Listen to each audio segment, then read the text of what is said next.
Assalamualaikum warahmatullahi wabarakatuh. Selamat datang.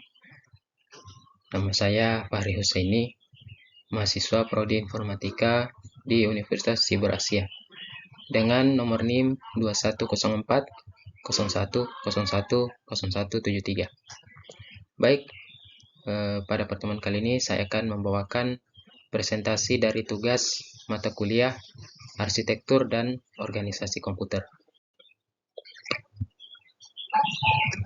Yang mana dalam tugas itu kita diberikan sebuah studi kasus, yakni ada sebuah perusahaan bernama PT XYZ. Dia adalah perusahaan infrastruktur teknologi yang berada di Jakarta. Perusahaan ini memiliki customer berjumlah 60 dan memiliki karyawan keseluruhan pada saat ini itu jumlahnya ada 86. Nah, masalah yang dihadapi oleh PT XYZ adalah masalah dalam hal sharing knowledge. Dari studi kasus ini kita diberikan tugas untuk membuat rancangan arsitektur dan organisasi komputer yang akan digunakan oleh PT XYZ untuk mengatasi masalah sharing knowledge ini. Kemudian juga menjelaskan tentang spesifikasi software yang terdiri dari server, PC and mobile client, dan PC and mobile PT XYZ. Baik, kita masuk ke penjelasan yang pertama tentang rancangan arsitektur dan organisasi komputer yang akan digunakan di PT XYZ. Yang pertama itu adalah penggunaan infrastruktur cloud computing. Nah, perusahaan XYZ ini dapat menggunakan cloud computing sebagai solusi storage dan server. Kenapa harus menggunakan ini? Disarankan karena ini memungkinkan perusahaan untuk memiliki akses terhadap data dan aplikasi sehingga dapat dibagikan ke semua karyawan melalui jaringan internet. Nah, jadi dengan infrastruktur cloud computing ini, perusahaan dengan mudah membagikan data, sehingga juga karyawan juga dapat mengakses data tersebut hanya melalui jaringan internet. Kemudian selanjutnya yaitu penggunaan aplikasi, mana di sini bernama aplikasi Knowledge Management System atau KMS.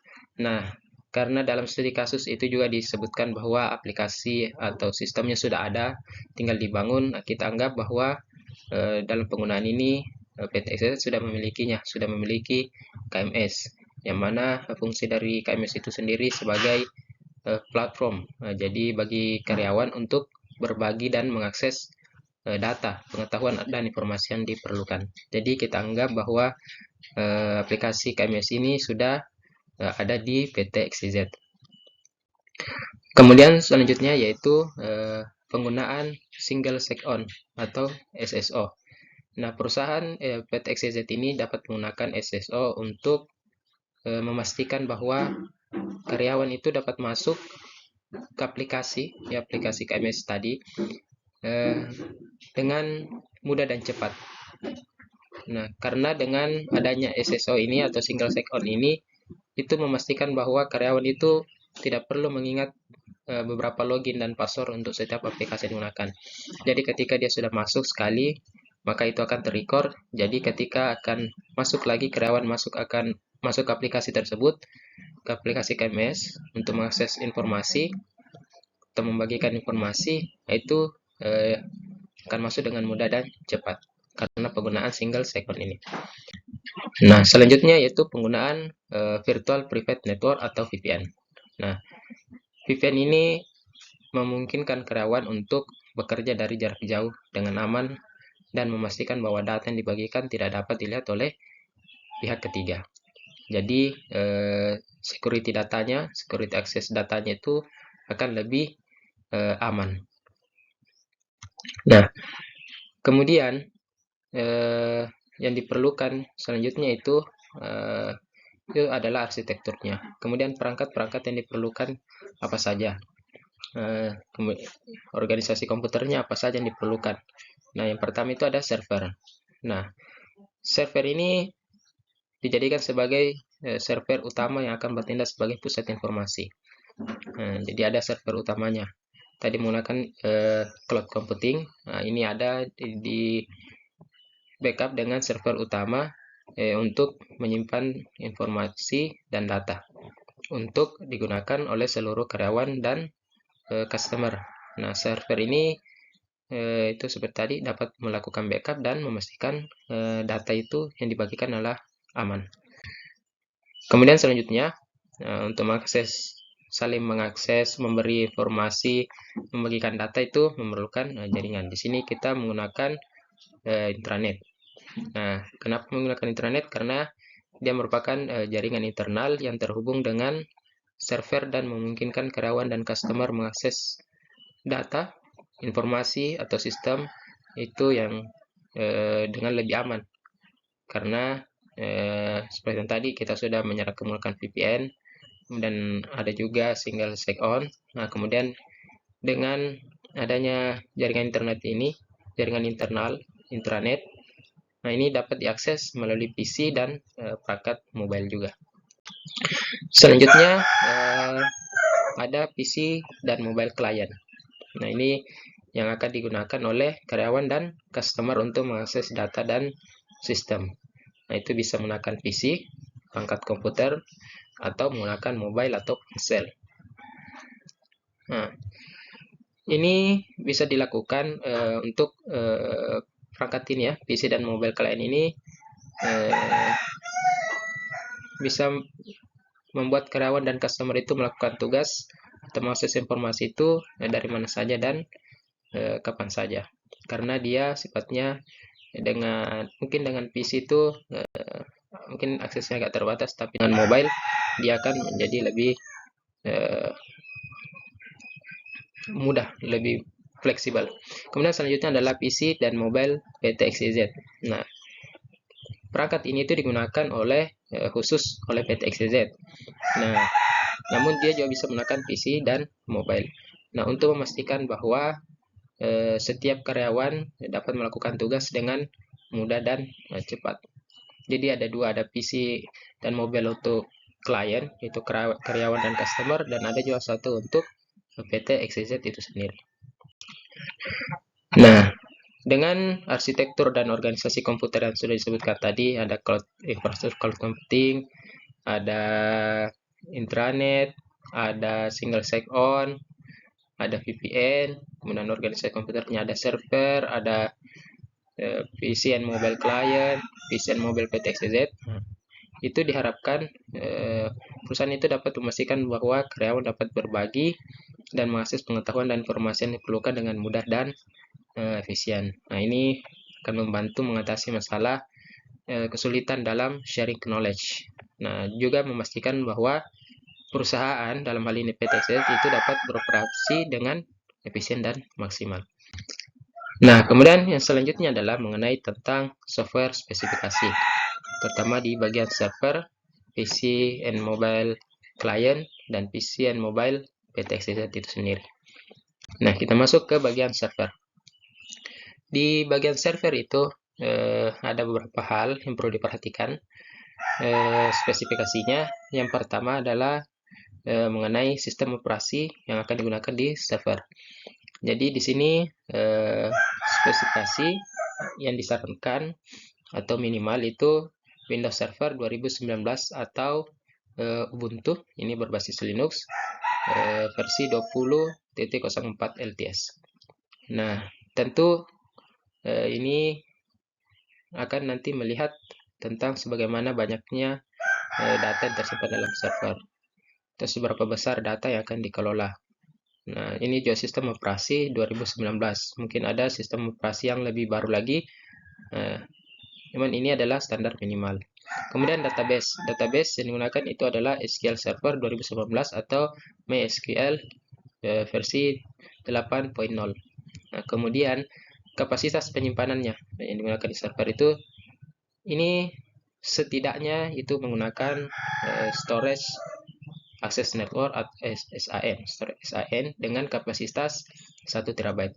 Nah, itu untuk ukurannya itu menyesuaikan dengan data atau informasi yang tersimpan dalam server.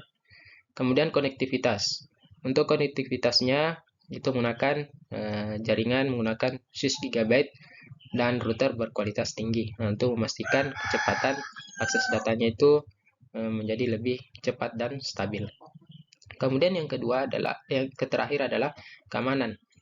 Nah, keamanan untuk server ini misalkan memiliki enkripsi data dengan algoritma AES 256. Nah, juga memiliki autentikasi akses menggunakan metode LDAP atau Microsoft Active Directory. Nah, itu spesifikasi untuk servernya. Nah, kemudian selanjutnya mengenai PC dan mobile client. Nah, ini untuk bagi karyawan dan customer. Yang pertama itu sistem operasinya. Nah, yang digunakan minimal itu Windows 10. Nah, sekarang ada versi Windows 11. Sini kita minimalnya Windows 10 itu untuk perangkat Windows. Kalau menggunakan produk Apple itu bisa menggunakan macOS Big Sur untuk di PC-nya, PC atau laptop. Kemudian untuk perangkat mobile itu bisa menggunakan di Apple itu iOS 14 atau versi terbaru lah. Kemudian kalau di Android itu menggunakan Android 11 untuk mobilenya. Nah, selanjutnya browser. Browser yang digunakan itu browser Google Chrome atau Mozilla Firefox atau Safari, tergantung yang mana lebih nyaman digunakan oleh karyawan maupun customer. Kemudian konektivitas. Nah, konektivitas ini menggunakan jaringan modem yang berkualitas tinggi dan terdapat backup internet untuk menjamin kestabilan koneksi. Kemudian yang terakhir yaitu mengenai keamanannya. Nah, sistem harus memiliki autentikasi akses menggunakan metode two-factor authentication atau single sign-on. Nah, ini untuk menjamin keamanan data yang diakses oleh klien.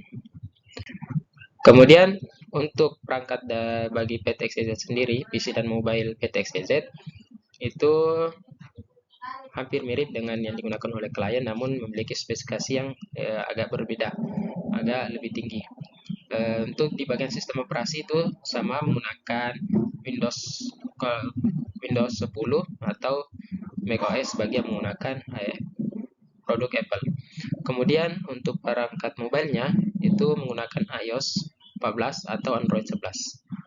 Nah, kemudian untuk perangkat kerasnya atau hardware-nya ini yang berkaitan dengan prosesor dan memori RAM-nya. Nah, untuk prosesor di sini minimalnya itu Intel Core i5. Tentunya dengan generasi terbaru. Sekarang itu ada 13. Bisa juga 12. Nah, itu. Kemudian ini Intel Core i5 atau setara. i5 itu kalau di Intel, kemudian kalau di AMD itu ada Ryzen 5. Nah, itu tentunya harus memperhatikan juga dengan generasi dari masing-masing lini prosesor tersebut. Kemudian juga memori RAM-nya itu minimal 8 GB. Nah, itu. Kemudian konektivitas. Nah, ini juga sama dengan yang digunakan oleh klien, menggunakan jaringan modem berkualitas tinggi. Nah, dan juga terdapat backup internet. Nah, sehingga akses datanya itu menjadi lebih stabil. Kemudian yang terakhir mengenai keamanan. Nah, keamanannya juga harus memiliki autentikasi akses. Baik itu menggunakan metode two-factor authentication atau menggunakan single sign-on. Nah, dengan beberapa spesifikasi tersebut diharapkan dapat PTXEZ itu dapat memastikan bahwa sistemnya yang sudah dibangun yang sudah ada di perusahaan tersebut, kita sebut saja sistemnya tadi itu KMS, Knowledge Management System, itu dapat diakses dengan baik, memiliki performa yang baik, sehingga dapat memenuhi kebutuhan dan mengatasi masalah terkait sharing knowledge. Nah, itu spesifikasi yang disampaikan tadi merupakan spesifikasi dasar. Jika dirasa kurang baik, kurang masih merasa kurang, itu masih bisa di-upgrade ke versi spesifikasi yang lebih tinggi. Tinggal melihat bagaimana kebutuhan yang akan digunakan oleh PT XYZ.